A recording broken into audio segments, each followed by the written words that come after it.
بسم اللہ الرحمن الرحیم۔ السلام علیکم ورحمۃ اللہ وبرکاتہ۔ ناظرین، ترمذی شریف کی حدیث نمبر 3505 میں مرکوز ہے کہ نبی کریم صلی اللہ علیہ وآلہ وسلم نے فرمایا، جس مسلمان نے بڑھاپے اور بیماری کی حالت میں 40 مرتبہ یہ آیات کریمہ پڑھ لی اور وہ اگر اس بیماری میں انتقال ہو گیا تو اسے شہید کا درجہ ملے گا، اور اگر تندرست ہو گیا تو اس کے تمام گناہ مٹا دیے جائیں گے، کیونکہ اس دعا میں توحید، تسبیح اور استغفار تینوں چیزیں موجود ہیں۔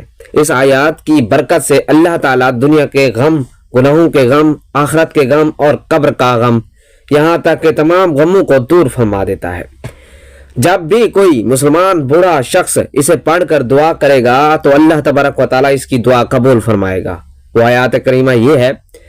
ناظرین، آج کل بوڑھے افراد کے ساتھ جو سلوک روا رکھا گیا ہے، اس سے بوڑھے افراد کی پریشانی میں اور بھی اضافہ ہو گیا ہے۔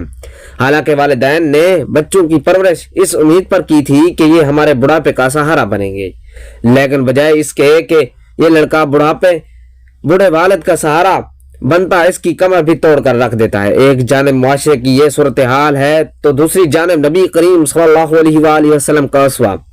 آپ صلی اللہ علیہ وآلہ وسلم نے بوڑھوں کے ساتھ، کمزوروں کے ساتھ، ضعیفوں کے ساتھ بہت ہی زیادہ حسن سلوک کا مظاہرہ کیا۔ جہاں آپ صلی اللہ علیہ وآلہ وسلم نے اپنی تعلیمات کے ذریعے بوڑھوں کی تعظیم کی تعلیم دی ہے، آپ صلی اللہ علیہ وآلہ وسلم نے عمل کے ذریعے تعظیم کا ثبوت بھی معیار فرمایا۔ آپ صلی اللہ علیہ وآلہ وسلم نے بوڑھے افراد کی اہمیت بیان کرتے ہوئے فرمایا کہ اللہ تعالیٰ کی عظمت و بڑائی کا تقاضا یہ ہے کہ بوڑھوں کی تعظیم کی جائے۔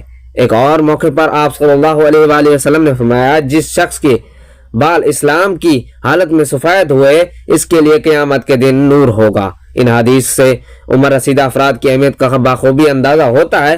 اول ذکر میں آپ صلی اللہ علیہ وآلہ وسلم نے عمر رسیدہ افراد کو حامل قرآن اور عادل بادشاہ پر مقدم کیا ہے۔ حالانکہ ان دونوں کی اہمیت و عظمت اپنی جگہ پر قائم ہے، اس کے باوجود آپ صلی اللہ علیہ وآلہ وسلم نے عمر رسیدہ افراد کی حمایت فرمائی۔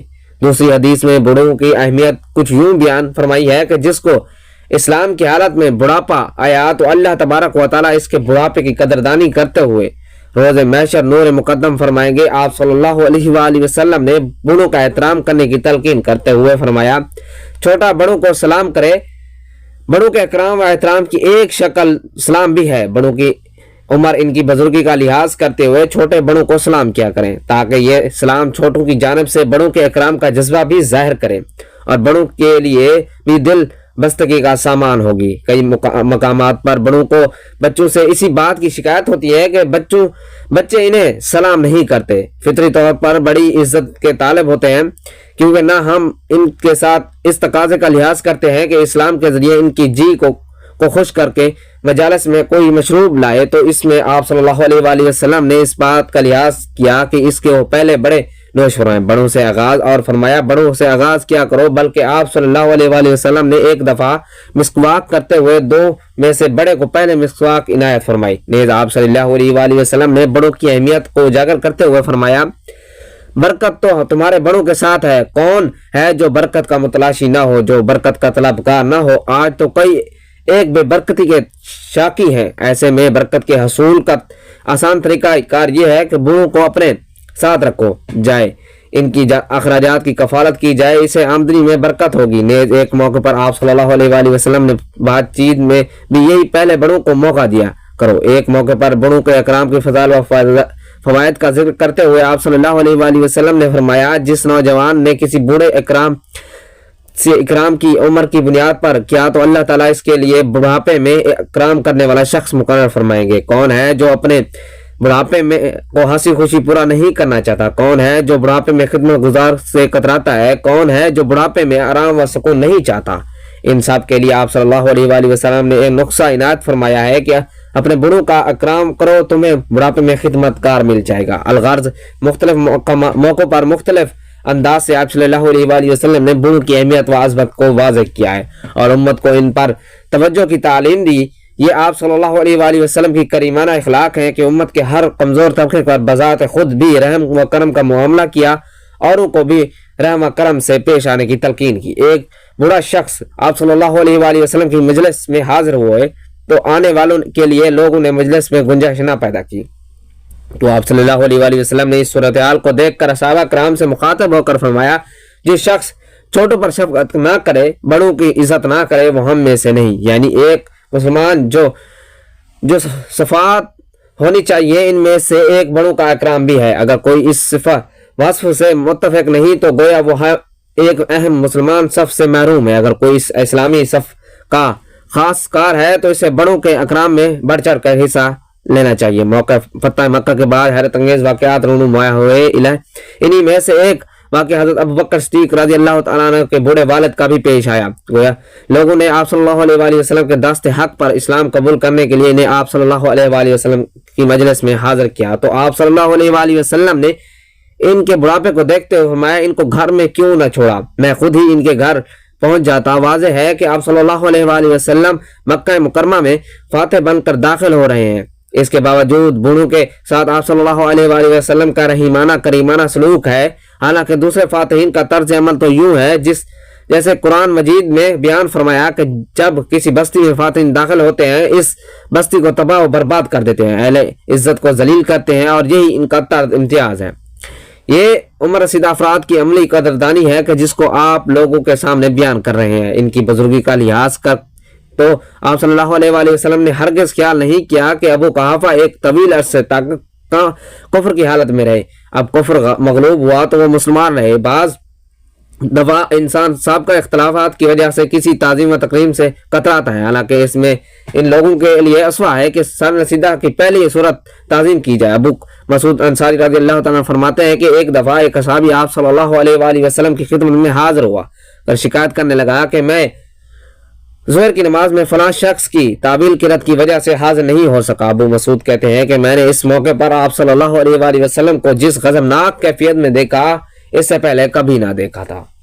پھر آپ صلی اللہ علیہ وسلم نے صحابہ کرام سے مخاطب ہو کر ارشاد فرمایا، نمازی میں نماز سے نفرت پیدا مت کرو، لہذا جو بھی شخص امامت کرے وہ ہلکی نماز پڑھایا کرے، کیونکہ اس میں کمزور بھی ہیں، بوڑھے بھی ہیں، ضرورت مند بھی ہیں۔ ایک اور موقع پر آپ صلی اللہ علیہ وسلم سے طویل قرات کی شکایت کی گئی تو آپ صلی اللہ علیہ وسلم نے حضرت معاذ رضی اللہ تعالیٰ پر غصہ کرتے ہوئے فرمایا، اے معاذ، کیا تم لوگوں کو فتنے میں ڈالتے ہو؟ یہ 3 دفعہ آپ صلی اللہ علیہ وسلم نے ان کلمات کو دہرایا۔ غور و خوض کا مقام ہے کہ سن رسیدہ اور کمزور افراد کی رعایت کا سلسلہ نماز جیسے اہم فریضے میں بھی جاری ہے۔ بڑھیا کا مشہور واقعہ جس میں آپ صلی اللہ علیہ وسلم نے بڑھیا کا سامان اٹھا کر شہر مکہ کے باہر پہنچا دیا تھا، حالانکہ وہ بڑھیا جو اسلام سے کنارہ کش اختیار کر رہی تھی، آپ صلی اللہ علیہ وسلم کے خلاف بد زبانی میں مصروف تھی، لیکن آپ صلی اللہ علیہ وسلم کی خدمت کی طفیل اس بڑھیا نے بھی اسلام قبول کر لیا تھا۔ ایک دفعہ مجالس میں بائیں جانب اکابرین صحابہ کرام رضی اللہ تعالیٰ عنہ تشریف فرماتے اور دائیں جانب بچے بیٹھے ہوئے تھے، اور مجلس میں کوئی مشروب پیش کیا گیا تو آپ صلی اللہ علیہ وسلم نے بچوں سے اجازت طلب کی، کیونکہ تم دائیں جانب ہو، اگر اجازت دو تو میں ان کو بڑے صحابہ کرام سے شروع کروں۔ تو بچوں نے آپ کو بخوشی اجازت دے دی۔ آپ صلی اللہ علیہ وسلم نے بائیں جانب بڑوں کی موجودگی کے باوجود اس بات کی کوشش کی کہ مشروب کا آغاز بڑوں اور بوڑھوں سے کیا جائے، اس لیے بچوں سے اجازتیں مانگی، لیکن بچوں نے آپ صلی اللہ علیہ وسلم کی روش کردہ برکت کی وجہ سے اپنے آپ کو کسی پر ترجیح نہ دی۔ اس سے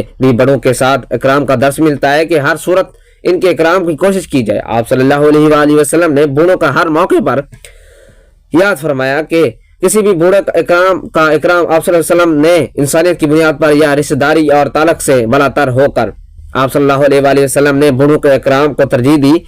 آج ضرورت ہے کہ اس بات کی ہے کہ انسانیت کے ستم رسیدہ طبقے کے ساتھ اکرام کا معاملہ کیا جائے، ان کے حقوق جان کر پورا کرنے کی کوشش کی جائے۔ ناظرین، بڑھاپے کے 2 اعمال ایسے ہیں جو کبھی انسان مرتے وقت مرنے سے چند لمحے پہلے ان اعمال کو کر لیتا ہے تو ان کے اور جنت کے درمیان فاصلہ صرف موت ہی رہ جاتا ہے، وہ مرتے ہی سیدھا جنت میں چلا جائے گا۔ اللہ تعالیٰ اس کو مرتے وقت کلمہ نصیب فرماتا ہے اور اس کا خاتمہ ایمان پر ہوتا ہے۔ ان میں سے ایک عمل یہ ہے کہ جو بندہ مرنے سے چند لمحے پہلے اپنے گناہوں پر نادم و شرمندہ ہوتا ہے اور اس شرمندگی کی وجہ سے اللہ کے سامنے آنکھوں میں آنسو بہا کر اللہ سے معافی مانگتا ہے تو اللہ اس بندے پر بہت خوش ہوتا ہے اور اسے معاف کر کے مرتے وقت کلمے کی توفیق دیتا ہے۔ مرنے سے پہلے دوسرا عمل جس سے اللہ راضی ہوتا ہے وہ ہے اپنے اللہ سے گناہوں کی پکی اور سچی توبہ کرنا۔ جو بھی بندہ مرنے سے پہلے یہ عمل کر لیتا ہے اللہ اس کی توبہ قبول فرماتا ہے۔ ناظرین یہ 2 عمل ایسے ہیں جس کی توفیق اللہ تعالیٰ سے عطا فرماتا ہے، جس سے اللہ راضی ہوتا ہے۔ ناظرین سنن ترمذی شریف کی حدیث نمبر 3505 میں مرکوز ہے کہ نبی کریم صلی اللہ علیہ وسلم نے فرمایا جس مسلمان نے بڑھاپے اور بیماری کی حالت میں 40 مرتبہ یہ آیات کریمہ پڑھ لی، اگر اس بیماری میں وہ انتقال ہو گیا تو اسے شہید کا درجہ ملے گا، اگر تندرست ہو گیا تو اس کے تمام گناہ معاف کر دیے جائیں گے، کیونکہ اس دعا میں توحید، تسبیح اور استغفار تینوں چیزیں موجود ہیں۔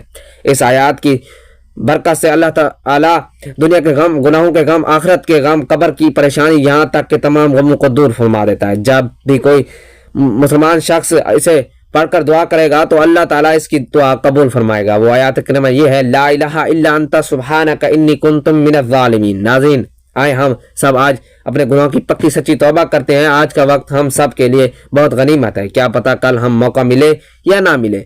میرا اللہ بہت کریم ہے، بہت رحیم ہے، وہ ہمیں ضرور معاف فرما دے گا انشاءاللہ۔